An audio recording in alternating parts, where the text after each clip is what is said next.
Sorry. Uh,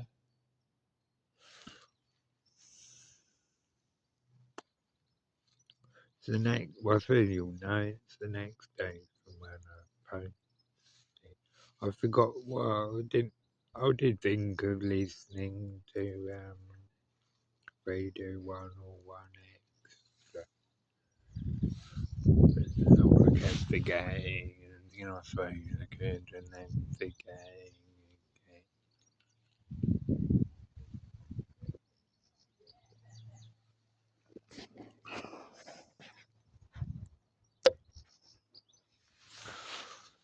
Got low sugar drink,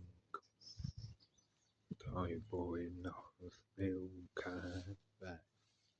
There's a lot of stuff like that in the NHS, like they only serve in the hospital zero sugar or very low sugar stuff, like no added sugar. But then it's like they still let you buy it when you go out on your leave, so it's a bit kind of, it's just the nanny state, or I mean, I think virtue signalling would be the word for it.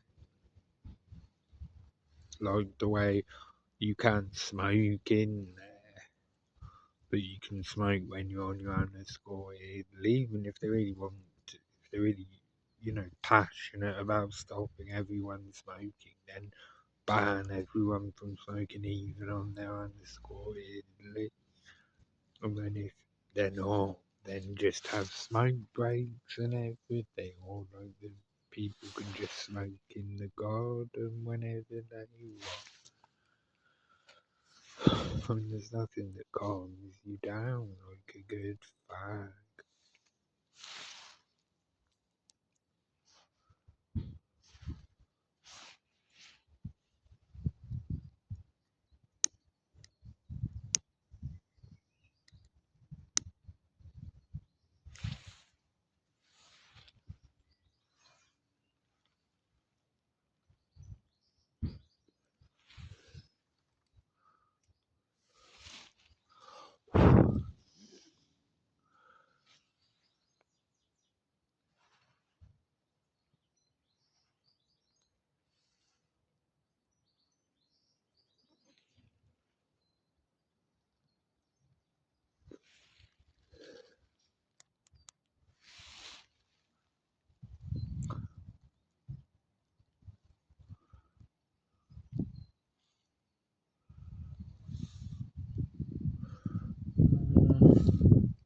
I haven't really got anything planned.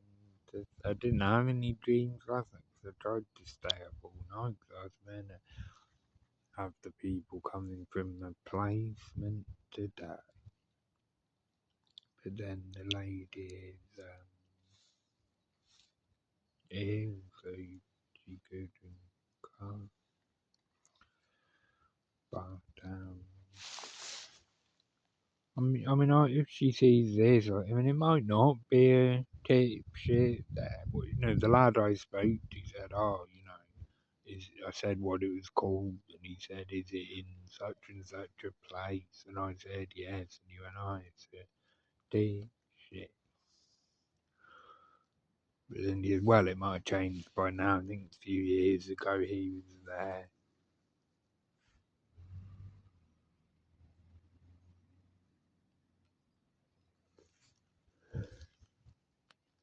And all I really know about it so far is your name, and it's name.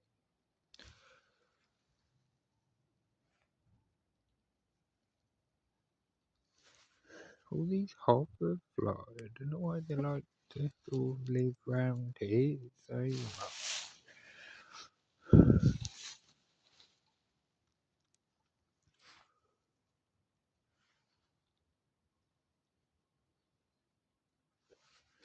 I'm gonna have to move into the shade. Plus there's two pigeons fighting in the tree.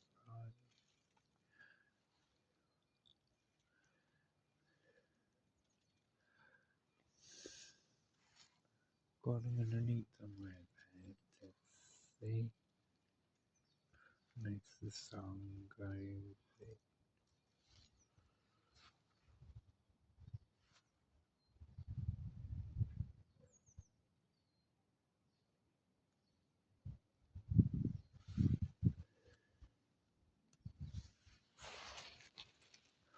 This is the point of the year when the sun's its closest to the earth, I think, is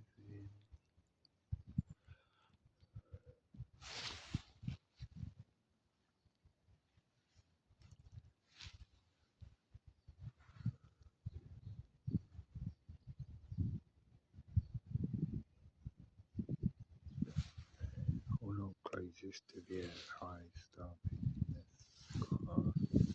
I was trying to stay up all night to get in a really alert mood for when the lady comes, but I fell asleep at 6 o'clock in the morning until late.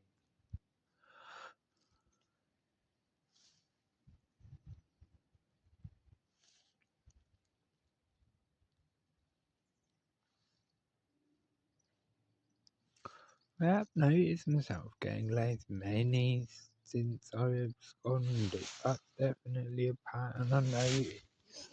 And when I first went in the co-op, some of the intense expressions on people's faces, particularly the young people.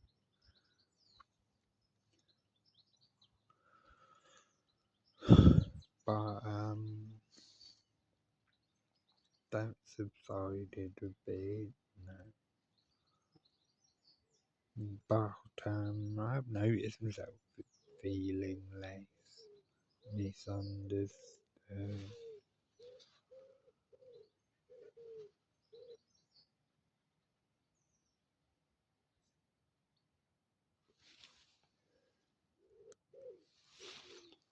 I have to go and sit in the shade now, just thinking, when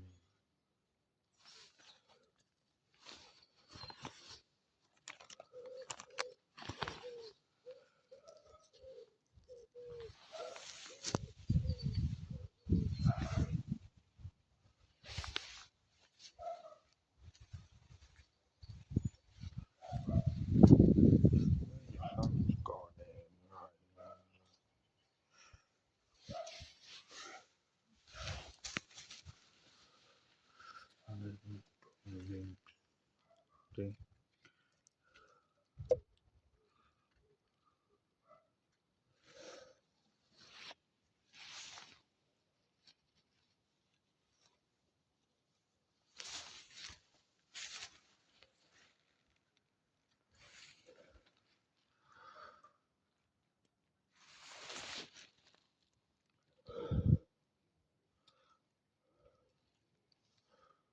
down safely in this shade.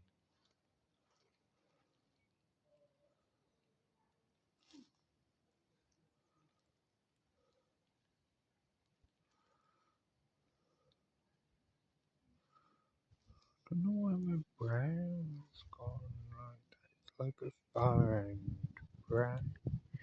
I don't think I had a furrow. I suppose it's on day. Mid-lane.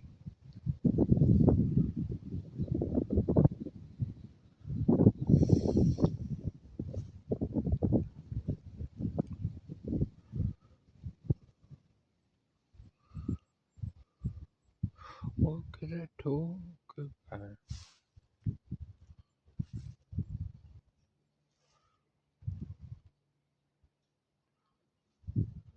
Here's another hole.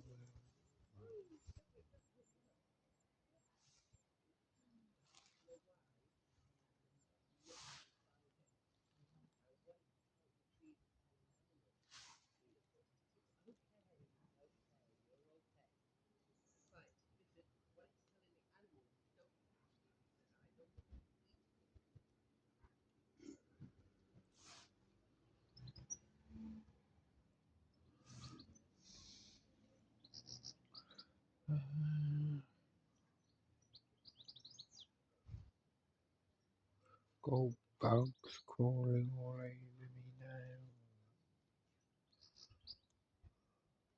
I don't know what to talk about today. What are the dreams of our dreams recently?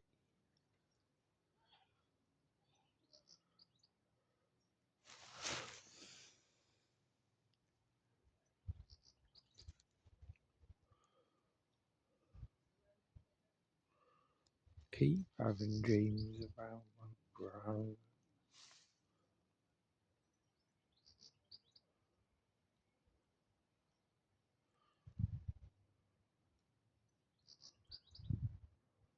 Had this one where I was at I was in prison, but it was like a proper tough prison. There were these like rock hard people in there. But I was really hard. See that one I was talking about yesterday was the complete worst. That one I was really hard.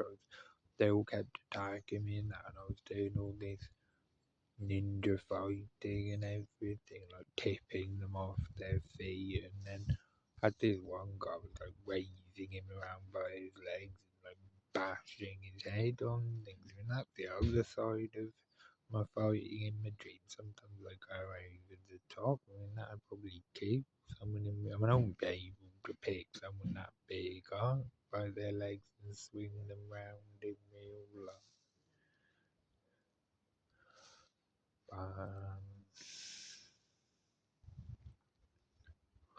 But then I seem to be able to fight them off. This guy tries to sort of force himself upon me, but I managed to wrestle him off.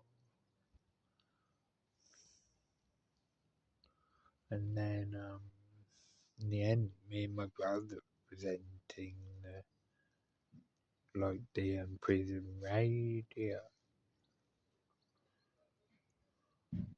except it might have had a bit more of a wider catchment area than just the prison radio.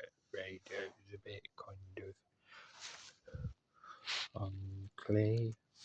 And then I get all emotional about when me and him were little, and I'm hoping he will as well. But I was really tongue tied. Couldn't find the right words, and he was just standing there, not saying anything. He wasn't emotional unless he was inside. He seems to just be absolutely fixed on this thing that I really badly bullied him when I was little, which he never told me. It's only that con man bloke that's put the idea in his head. So my brother in his way, sort of thinks yeah, that's the sort of thing I want to do.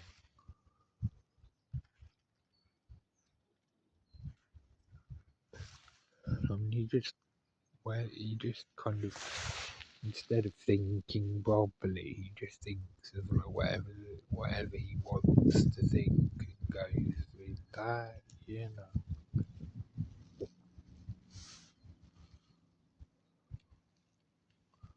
Like, when I first got, that's the thing. Because you may sort of think, why did it bother me that, like, the mental health team getting a restraining order out against me? Like, why did it bother me?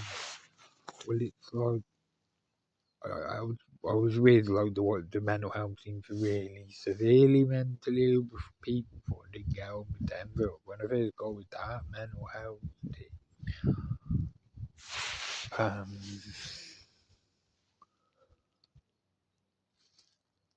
I did get on really, really well. They made it, real effort with.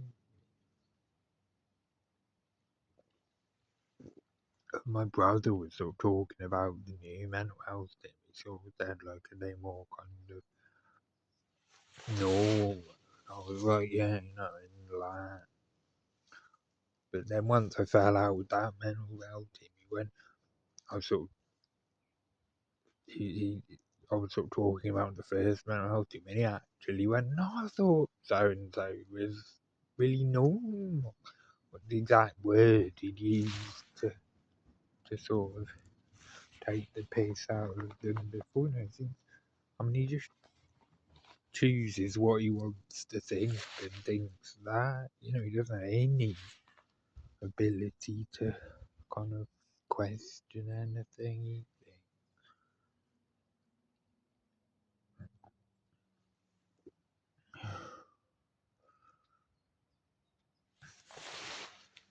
But he does have very good social skills, so to be able to kind of.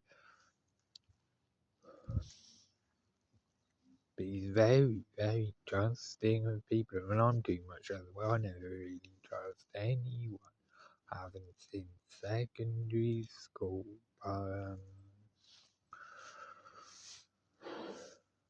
When that Coleman bloke moved in, he just sort of thinks that, yeah, this bloke's being nice to me, so he obviously means every word he's saying, you know. Because I've had a lot of people like befriend me, and then I've eventually realised they don't actually like me, but it doesn't really bother me because I never trusted them in the first place, you know. But my brother just goes into these things all his heart, and then when the people reject him, it's like cataclysmic. And always trying to sort of say, look, I care about you because you're my brother. It's like, it doesn't matter. You don't have to worry about like doing things or sort of.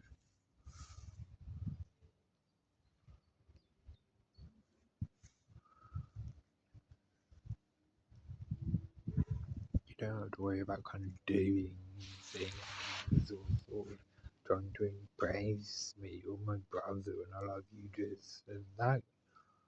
Well, he doesn't love me just because I'm his brother, but then I'm the older one, so it's slightly different. So I can understand it must feel a bit weird from his point of view. He said, look, I love you because you're my brother. Because he's going to sort of think, well, if that's all it is, then that's not a very deep love, but it actually is, because I was sort of there when he was a baby, you know. Well, I remember I realised quite early on in his life that my mum and dad were a bit too kind of repressed to show very much love. I remember there was this moment where I was playing with him, saying silly things to him. And then I turned round and looked at my mum and dad, and they looked all awkward and repressed. And I thought, really, they're too old and repressed to be able to be free and not silly and loving with it. So it's down to me to do. When I did have a dream that there was actually a concerted effort by a group of people bordering on a conspiracy to try and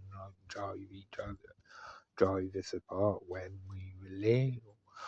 I said it to my brother, and he said that is the sort of thing you'd want to think. But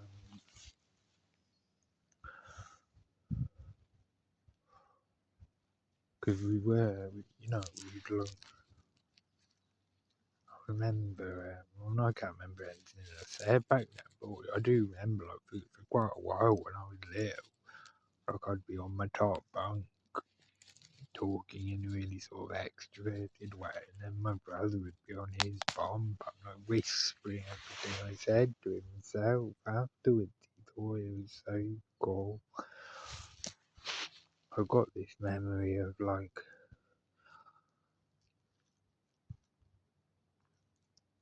just looking down at him and sort of thinking, "I don't worry, Martin, you're right." And he was looking at me and thinking, because he's like cool, but he's a good boy as well, kind of thing.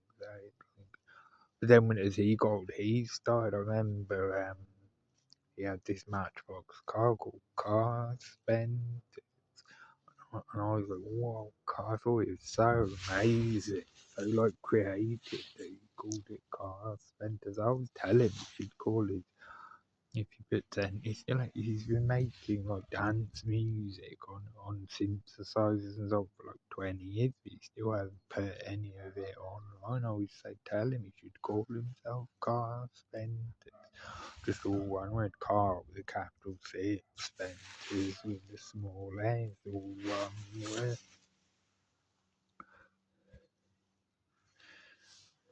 I remember thinking like car Spencer, I was really jealous of.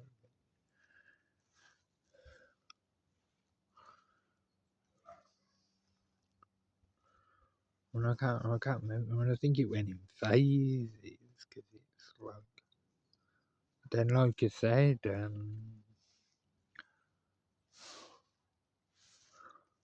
well, it's only really those two sisters I was talking about in the other video. I had this obsession that I used to bully them, and they never got any of what we were saying anyway, so they wouldn't really be able to tell.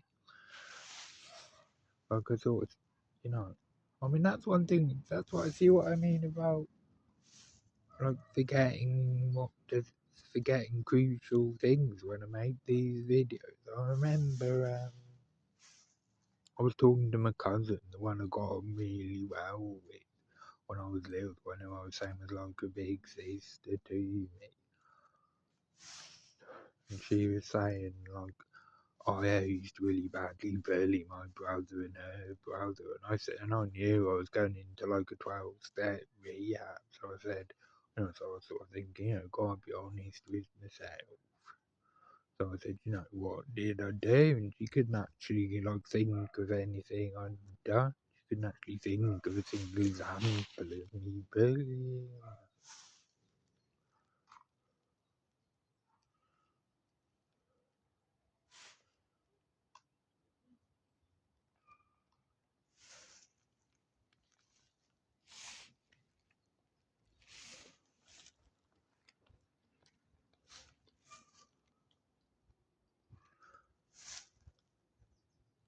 And I know I didn't bully her brother because I remember that clearly.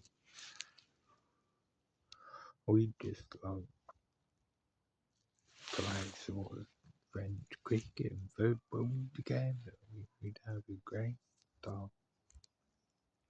Handball, that game I invented, where it's like you play it in a sitting room with a ball. It's like a foul if you get up off your knee. That's why my knees are so sharp, proper.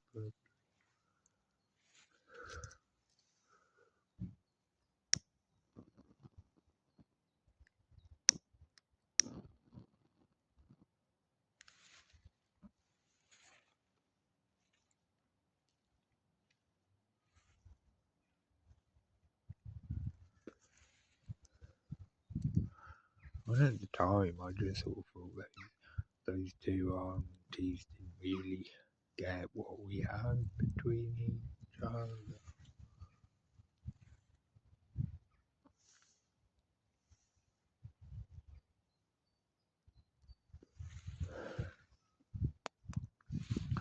But obviously, that's one thing to say. That obviously, like if you've got a whole country bullying you and you get put in a secure unit and so on, it's gonna make you like doubt yourself, isn't it? Like I was pretty sure before this that I didn't bully my brother, but if you've got like he's now convinced that did, and almost well those two aunties and possibly some of my other family are convinced I did, it does make you sort of think twice and think, well perhaps I did. And it's the same with everything. Like at first, when the cover up first kicked off, it made me question everything. But I'd have thought, like, I wouldn't feel so good if it was my problem.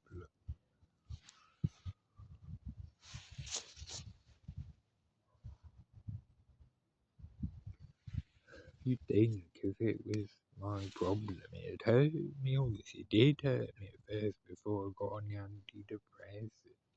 But ever since then, after about 3 days of being on the antidepressants, I've never really looked back.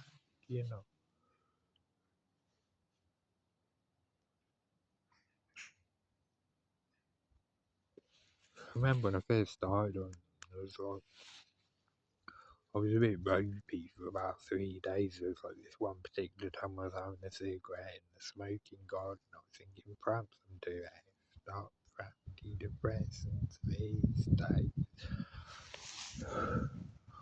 My personality felt like it was all sort of splintering up into little bits. Then after about like 3 days, it just settled and kicked in, and ever since then I've never looked back.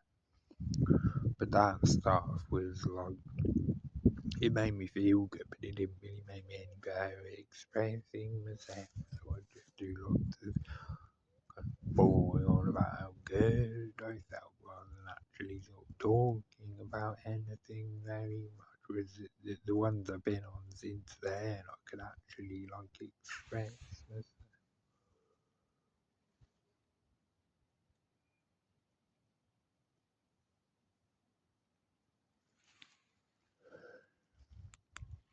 You know what, to end this, I'll do it to 35 minutes past, not 35 minutes past, 35 minutes long.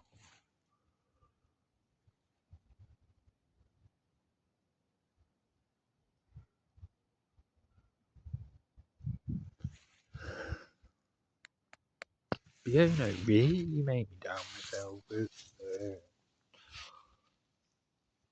particularly as I was getting all this shit off everyone about how it's this worthless sort of, which, about when I was 27, but ever since I've been on the antidepressants, I feel great now, so it's this sort of thing I'd feel. And I don't think, because my understanding of if someone had really serious emotional problems, they wouldn't get a massive lift from antidepressants.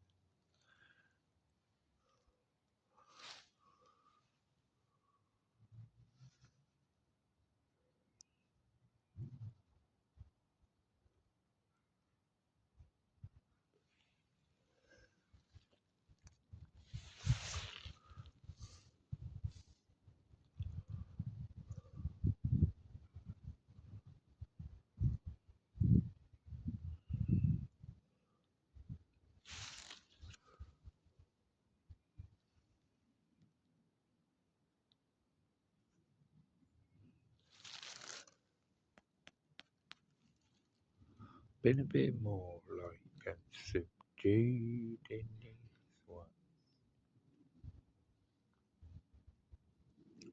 I mean, I can understand it from a brother's point of view. Me just go, oh, I love you because you're my brother. And it's not just because he's my brother, it's because of like knowing him when he was a baby and all the sort of times we had together and that. But he just judges everything by quality, my brother.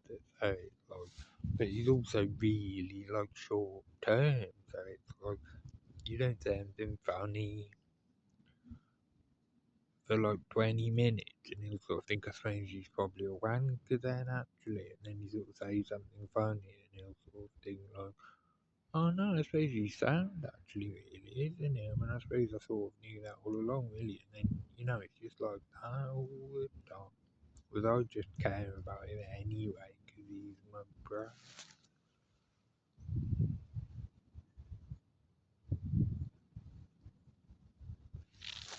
I mean, he's got really devious. I'm not saying to him in the text message, man. Sometimes he thinks he's really sort of sharp and streetwise. I was saying to him, it's kind of, you know, just ridiculously lying through your teeth, sharp and through. But if I said that to him to his face, like when I was on leave at their house or something, he'd just get really angry, and then my mum and dad would take his side, and I probably wouldn't be able to go and see them anymore.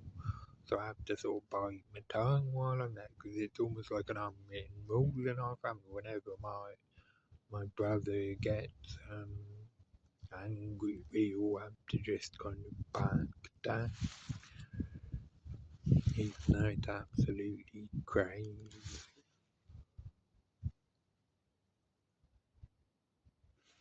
I mean, he does have. I don't know whether he still thinks this because he's so thick. He changes his around or something. He does have some very strange views.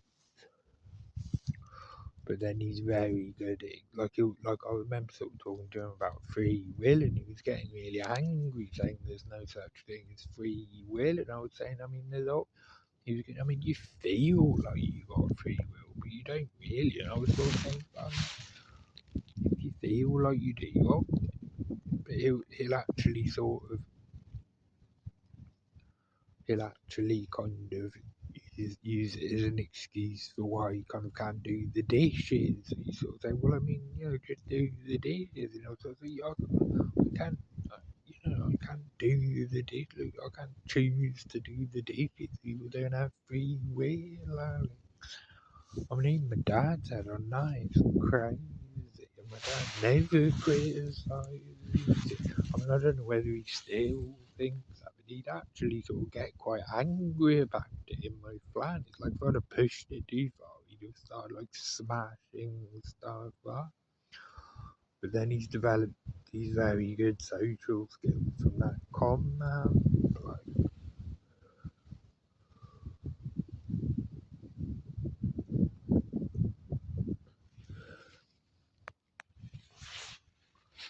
I'm meant to be going to see them on my own sometimes. So. But again, it's like if I if he gets angry at all, my mum and dad will just completely take his side, and so I'll have to back down. So I won't really be able to express myself properly. He's become expert at kind of talking me down as well. He says, so we could do this, we could do that, we could do this, we could do that, and then if that doesn't work out, we can always do this, and then plug away at that for a couple of years, and then we can do this, and then he'll just sort of go, yeah, but these things are very difficult to achieve, and no one ever really kind of achieves their dreams, or it's very difficult to make money out of any type of creative pursuit. And I'm sort of thinking, I just dream a bit. I think that's part of his sort of lying as well. I don't think he's just being completely straight up. I mean, he may just be a bad person by now, but he was a nice kid. Like, I had this dream. I mean, I'll finish this video by saying that I had this dream where, like, a while ago now, I had that dream. But it was like him, where he was a baby, and he was, like, really sort of bouncing, sweet, and I was, like, cuddling. And then I just like burst into like uncontrollable tears kind of thing. I was just crying for about a minute, and then the dream ended. Just the dream ended with me uncontrollably crying.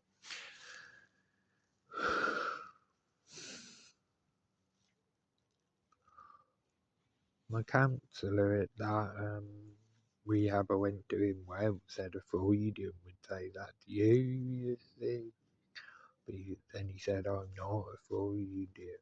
But he said, let's say that you and your brother, you see. But it probably is me and it's what me and my brother used to have, honestly. But I can see it from his point of view. I'm just going, oh, look, I care about you so deeply just because you're my brother. He's not going to feel very valued by that. But it's like I mean, it's the same with my mum. I'll just try and say this quickly before the end of the video. I love my mum for her soul. She always thinks she's got to like do things to get me to love. And it's the same with my brother. I love them for like who they are inside. Neither of you have to sort of do anything or kind of put on any kind of pretense. But my brother seems desperate to kind of destroy his soul. He was sort of saying to me, life's all about who you want, who you look up to, and who you want to be. Well, he currently looks up to a con man and wants to be a con man. So, but then underneath, used to be quite a nice lad, you know. Oh, well, a very nice lad. I'll leave it there.